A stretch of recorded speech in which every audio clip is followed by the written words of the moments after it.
Okay, hi, this is a care video on garter snakes.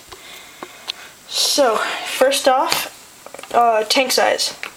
Tank for okay, this is how it goes. For a baby, you can have it a 5-gallon, which is what I have right now, because mine's just a little baby, as you can see there. Just its tail is pretty small.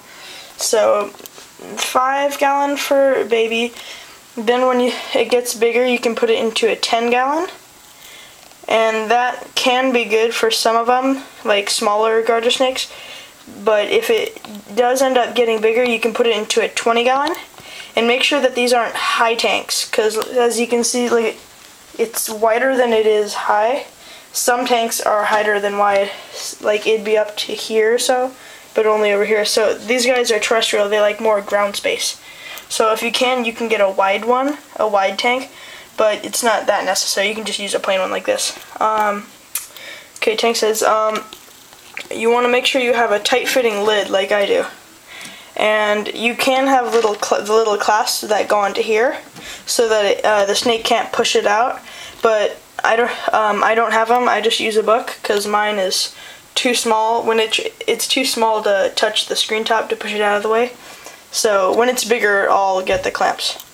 But it's a good idea to have them.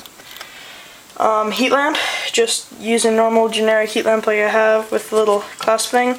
These are used to hook on, like here. This would grab onto something, so and this would move, so you can like have it go like this. But I don't have anywhere to put it, so I just have it on top. You want to make sure that you have the heat lamp on one side of the tank, like here, because this is the hot side of the tank.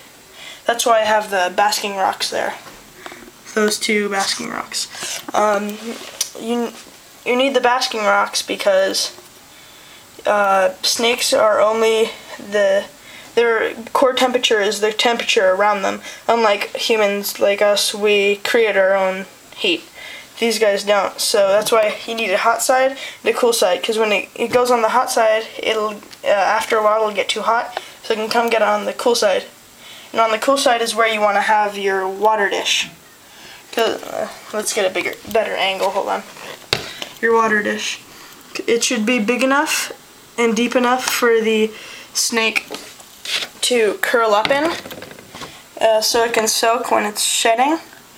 When it gets bigger, you can eventually have it so you can have a more like 2/3 terrestrial and 1/3 aquatic setup, so it can, because these guys will swim, not very much, but they can swim.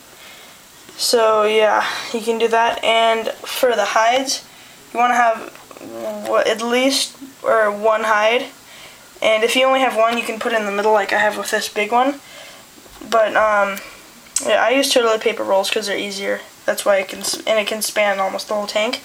But I cut that in half because there's one on the hot side and one on the cool side. That way it can feel safe wherever it goes.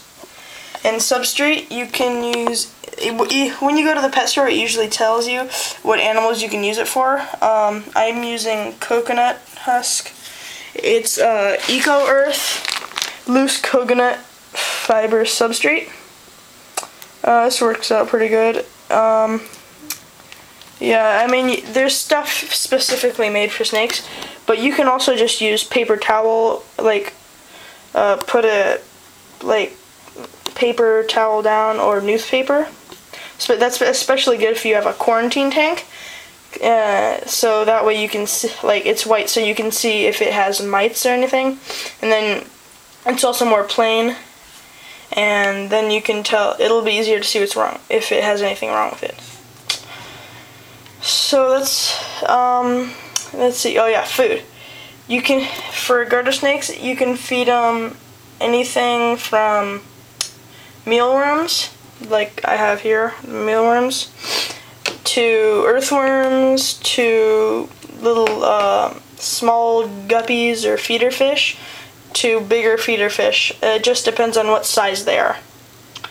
And for babies and juveniles, you would want to feed them every 5 days or so, 5 or 6 days. And once they get bigger, you can feed it every week and a half at most, I think. Around that. yeah, that's pretty much it.